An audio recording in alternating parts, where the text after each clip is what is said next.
inayowamaliza wanaume wengi. Leo ndo nataka nikupe siri inayowamaliza wanaume wengi. Wababa, nataka niwape siri inayofanya miaka nenda rudi unasota au fanikiwi.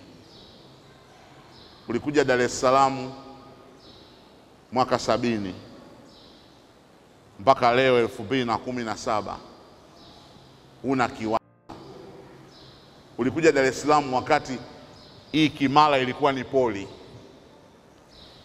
na viwanja vilikuwa haviuzi, ulikuwa unajichukulia. Wewe hata tu ule uwezo wa kujichukulia ukujichukulia mpaka leo una. Ulianza kazi mwaka wa kwanza mpaka leo umestaafu. Huna kiwanja, huna nyumba, huna banda la kuku, huna chochote. Na kustaafu ushastaafu. Nini kinakumaliza? Unafanya kazi, mshahara unapata, hamna maendeleo. Kuna siri inayowamaliza wanaume wengi, inayofanya wanaume wengi wasifanikiwe, na leo nataka niifunue, niiweke wazi. Nimeandika hapa, nimesema wanaume wengi wa leo wanajilaani wenyewe kwa laana zao wenyewe, wanajiloga wenyewe kwa uganga wao wenyewe, wanajifunga kitanzi kwa kamba zao wenyewe, wanajitegea mitego kwa mitego yao wenyewe. Na andiko nitakalo litumia kwenye hii pointi linatoka kwenye Petro wa kwanza sura ya 3 na mstari wa 7. Petro wa kwanza 3:7. Nitausoma alafu nitaufafanua kwa sababu huu mstari umebeba mambo matano. Petro wa kwanza 3:7, maandiko yanasema, kadhalika nanyi waume kaeni na wake zenu kwa akili na kumpa mke heshima kama chombo kisicho na nguvu na kama warithi pamoja wa neema ya uzima, kusudi kuomba kwenu kusizuiliwe. Jambo la kwanza au siri ya kwanza. Siri ya kwanza ya mafanikio ya mwanaume, kukaa na mke kwa akili. Maandiko yamesema kaeni na wake zenu kwa akili. Kwa maneno mengine, mwanaume unatakiwa ukae na mke wako kwa mahesabu. Naposema kukaa na mke kwa mahesabu au kwa akili, maandiko yanamaanisha kujua namna ya kumvumilia mke wako. Kuna vitu vingine ambavyo inawezekana ikawa ni udhaifu wa mke wako, lakini utamvumiliaje? Utamchukuliaje? Kujua namna ya kumchukulia mkeo, kujua namna ya kumvumilia mkeo. Kwa sababu niliandika hapa kwenye kitabu nikasema kuna tofauti kati ya mwanamke na mwanaume. Alivyo mwanamke alivyoumbwa sivyo alivyoumbwa mwanaume. Waya zetu ziko tofauti sana kwenye mambo mengi. Ingawa tumeunganishwa, tuko mwili mmoja, lakini huu mwili mmoja umeunganishwa kwa vipande viwili tofauti. Sasa ili kuweza kupata mafanikio katika maisha yako, inabidi ujifunze namna ya kumchukulia mkeo, inabidi ujifunze namna ya kumkubali mkeo vile alivyo. Kama ni mwembamba, ni mweupe, yuko hivi, jifunze kumchukulia, jifunze kumkubali vile alivyo. Kama kuna mambo ya kumsaisha, unamsaisha huku ukiendelea kuchukuliana naye. Na kuna kanuni hapa tunatumia, tunasema use the minimum to achieve the maximum. Mkeo anaweza akawa ana vitu vichache sana ambavyo ni vizuri, lakini ana vitu vingi sana ambavyo sio vizuri, madhaifu. Sasa tunasema tumia vile vitu vichache alivyo navyo mkeo kukufanya upate vitu vingi vizuri. Tumia vile vitu vichache vizuri kufuta vile vitu vingi ambavyo ni vibaya. Hata kama kitu kizuri ni kimoja, take that one thing to achieve many other things.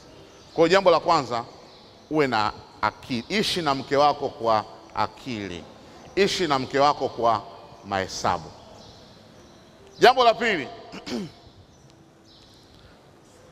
Maandiko yanasema mke akipewa heshima yake kama mke, atafungua bomba la baraka na mafanikio kwa mume.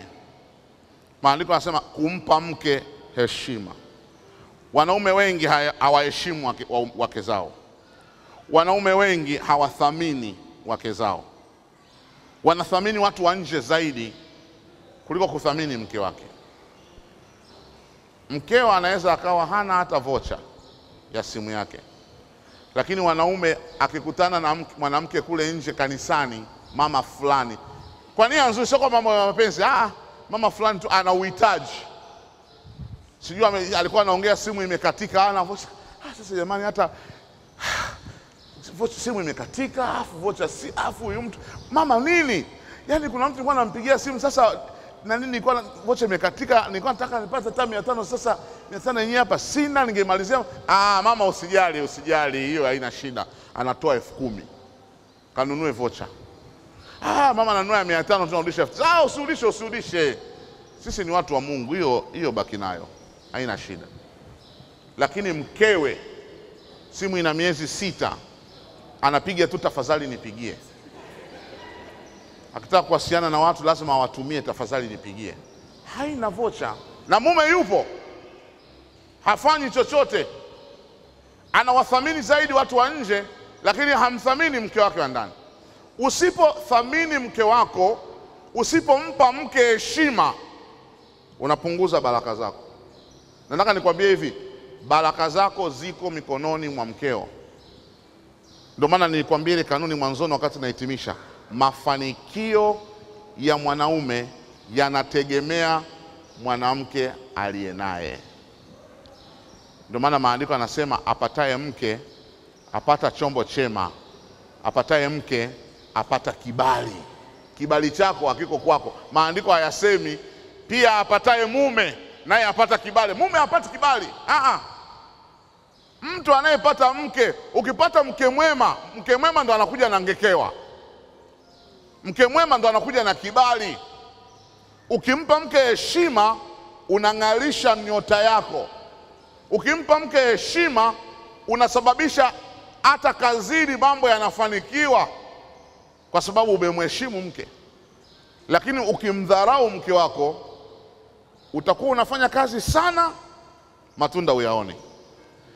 Hela kupata unapata, mshahara wako ubadiliki ule, lakini unafanya nini hautajua. Ukiambia elezea mshahara wa mwezi huu umeenda wapi, hakuna kitu utakachoonyesha kusema mshahara wa mwezi huu ni hiki hapa nilinunua. Hamna. Kazi umefanya, mshahara umepewa, malupulupu umepewa, hamna ulichokifanya. Why? You don't respect your wife. Maandiko yanasema ili mwanaume afanikiwe, mheshimu. Mpe mke wako heshima inayomstahili, wewe utafanikiwa. Na jambo la tatu, maandiko yanasema mke sio chombo dhaifu. Hapa ndo nataka nisaishe.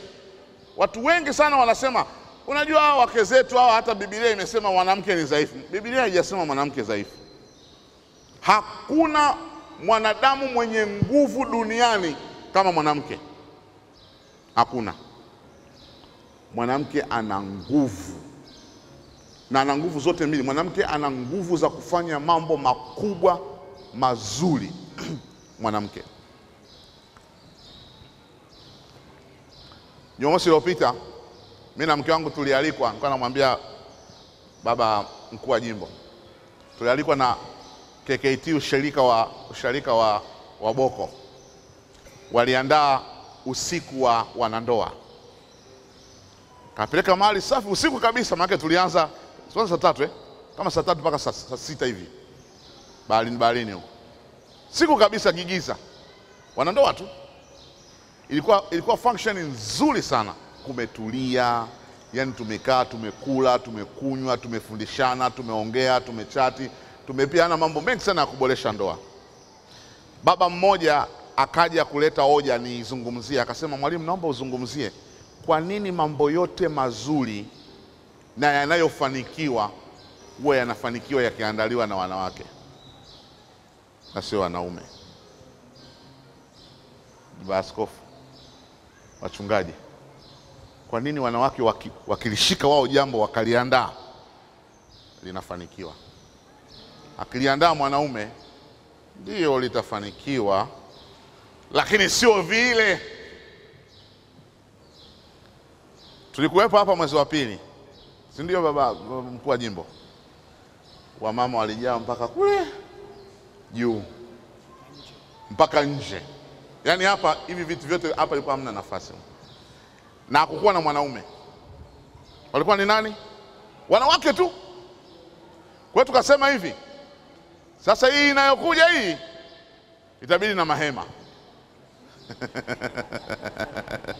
Kwa sababu kama wamama tu waliandaa ile ya kwao, watu wakajaa mpaka gorofani, wakajaa mpaka nje, na ni wamama peke yao.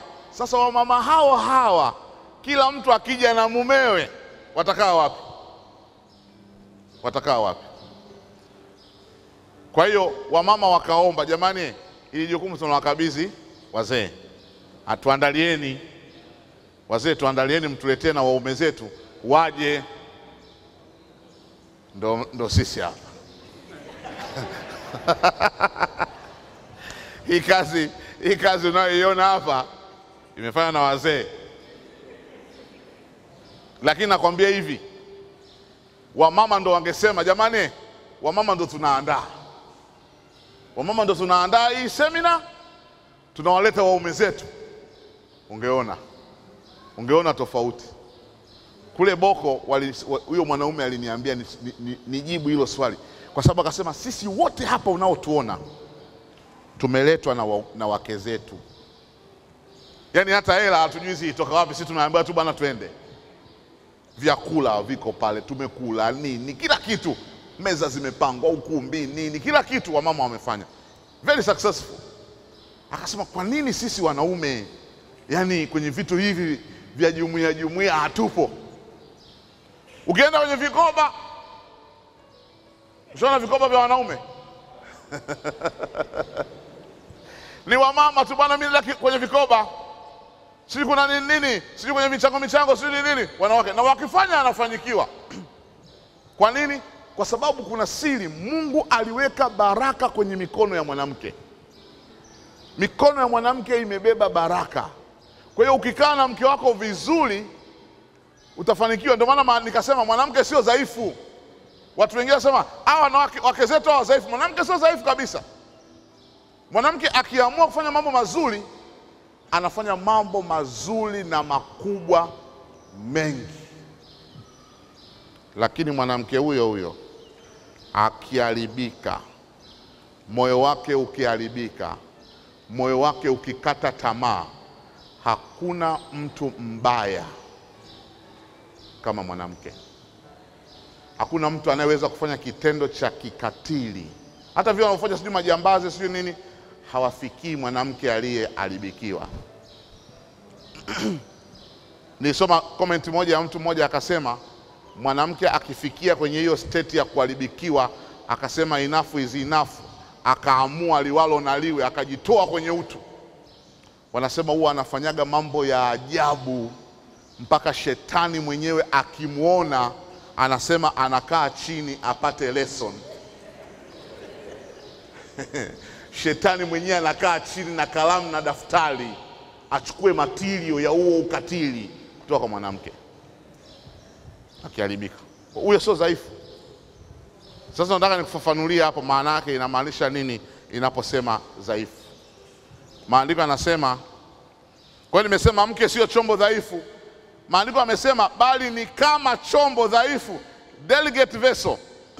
Kaa na mke wako kama chombo ambacho ni delicate. Unazo zile nani zangu? Umekuja nazo? Maka nilikuja na vitu hapa nataka kudemonstrate. Nataka nikuonyeshe nguvu ya mwanamke na baraka alizozibeba. Na ninahitaji wanandoa wawili ambao wako tayari niwatolee mfano. Asante. Wanandoa wawili. Wanandoa wawili njoni hapa. Tuwatolee mfano. Nataka nikuonyeshe kitu alichokibeba mwanamke na kitu alichokibeba mwanaume. Asanteni sana wanandoa. Wapigeni makofi hao wanandoa wamekuja.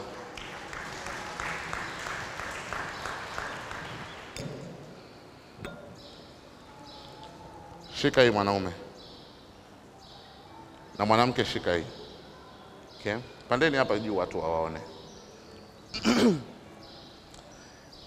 Huyu bwana kabla hajaoa alikuwa na hii ndio glasi alikuwa nayo, na ile pale ndio yule dada. Wakishaoana wanabadilishana haki. Wakorinto wa kwanza sura ya 7 kuanzia mstari wa kwanza shuka mpaka pale wa 5, maandiko yanasema baada ya kuoana mke hana haki juu yake mwenyewe, bali nani? Bali mume. Na mume pia hana haki juu yake mwenyewe, bali nani? Mke. Kwa hiyo wakishaoana tu they exchange. Kwa hiyo mwanaume anachukua haki yake anampa nani? Anampa mke, na mke naye anachukua haki yake anampa mume. Hii ndio baada ya ndoa. Ukishaoana tu you exchange this. Nani ameshika kitu cha thamani hapo? Aliyeshika kitu cha thamani kati yao wawili ni nani? Ukipewa glasi hii na ukipewa glasi hii, ipi ambayo utaipenda zaidi? Hii ya kioo, sababu ndio ya thamani. Ndio sababu nilisema mafanikio ya mwanaume yanategemea mke aliye naye, kwa sababu thamani yako ya maisha ulimpa yule. Kwa hiyo yeye ndo amebaki na thamani ya maisha yako. Anaweza akayajenga hayo maisha yako yakawa mazuri zaidi, yenye mafanikio zaidi, au ukimkorofisha anaweza akayadismantle, akayaharibu. Na kuna statement moja sikuimalizia pale, inamalizikia inasema hivi: mafanikio ya mwanaume yanategemea aina ya mke aliyempata, lakini mafanikio ya mwanamke hayategemei aina ya mume aliyempata. It is opposite. Ni mafanikio ya huyu mwanaume ndio yanategemea mafanikio ya huyu, anategemea aina ya huyu ya mke aliyempata, lakini mafanikio ya huyu mke hayategemei aina ya mume aliyempata. Hayategemei. Mafanikio yako kule tu, yanatoka kule yanakuja huku, hayatoki huku kwenda kule. Kwa hiyo wewe una kiwango kidogo sana cha kuharibu maisha ya yule, lakini yule ana kiwango kikubwa sana cha kuharibu maisha yako. Ndio maana inabidi umtreat yule vizuri, kwa sababu ameshika kitu cha thamani, chombo dhaifu. Chombo alichokishika ni dhaifu, kinahitaji umakini kuliko chombo alichokishika huyu. Huyu hiki akihitaji umakini, kimevunjika. Eti kimevunjika hicho. Njoo mtu mmoja, kwa sababu nitakuwa nakichukua mara kwa mara. Njoo uone unaniokotea. Hiki chombo nimekirusha huyu mwanaume huyu. Hiki hata nikikivunja, akihitaji umakini, hata nikikishika ovyo ovyo, akiharibu maisha yangu, akiharibu maisha ya yule. Kwa sababu hii, kumbuka kwamba ndio maisha ya yule nimeshika mimi, na yeye kashika ya kwangu. Kwa hiyo mimi nikimkorofisha, yeye akinikorofisha, kuna sehemu ndogo sana ya yeye kuharibikiwa, kwa sababu naweza nikairusha tena juu. Imevunjika kwa sababu hiki chombo sio dhaifu. Kile pale ndio dhaifu, kile ndio chombo dhaifu. Ndio maana maandiko yanasema bwana, kaa naye yule kwa akili, kwa sababu alichokishika dhaifu. Ni kama vile mwenda wazimu kashika panga.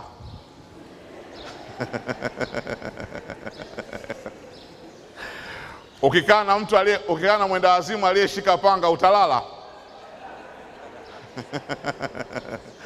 Kama mko kwenye basi au kwenye gari, kwenye daladala, umeingia bahati mbaya siti uliokaa kuna chizi, naye kakaa afa na bonge la panga, na mnatoka hapo mnaenda wote Morogoro, utasinzia? Na nikiigiza usinzii wakati wote, tena utaacha kispace pale katikati, utakaa na kalio moja, hii space hata usibusane naye, kwa sababu ya kitu alichoshika kinaweza kikautoa uhai wako, kinaweza kikakuharibu mara moja ukafutika. Kwa hiyo maandiko yanasema kaa na mke wako kwa akili na kumpa heshima kama vile chombo dhaifu kisicho na nguvu kinahitaji careful. You have to be careful, kwa sababu ukifanya kidogo tu, ukikosea kidogo tu, atakayepata hasara ni wewe, kwa sababu thamani yako ndio iko kule. Kwa hiyo mpe heshima yake, mpende, mkubali, mthamini, ili baraka zako ziendelee kuflow. Akicheka yule, wewe unafanikiwa. Wazungu wanasema behind a successful man there's a woman. Nyuma ya kila mwanaume aliyefanikiwa kuna mwanamke. Na kuna msemo mwingine wa Marekani wao wanasema when mama is happy everybody is happy. Mwanamke akifurahi kila kitu kinakwenda kwa furaha. Mwanamke akiweka kinyongo unatapeliwa kazini.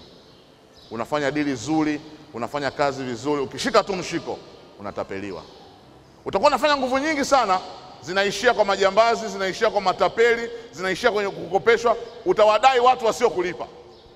Lakini ukimtreat huyu vizuri, hata wale wadeli wako walikuwa wataki kulipa, wao wenyewe bila wao kupenda watajisikia tu wanakosa amani mpaka walipe hela zako.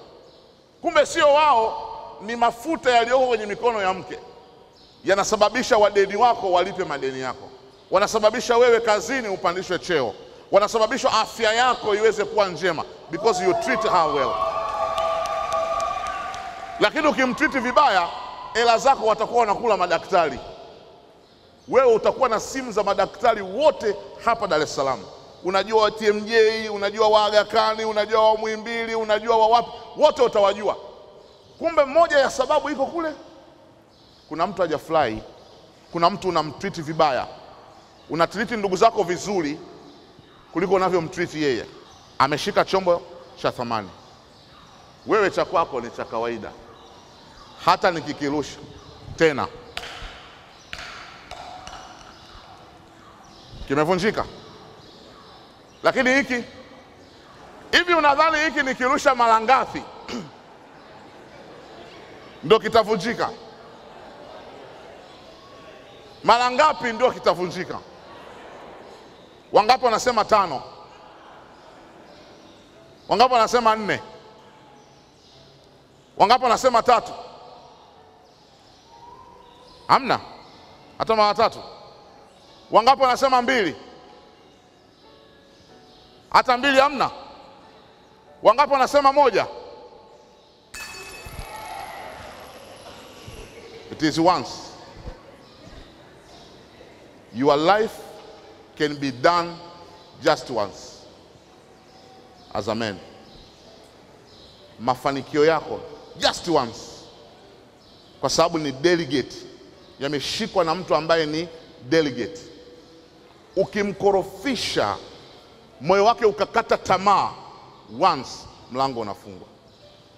Utafanya biashara, utakimbizana, utafanya mambo mengi, maisha yako yatasambaratika ghafla, atabaki anadunda. Ndio maana hata wanandoa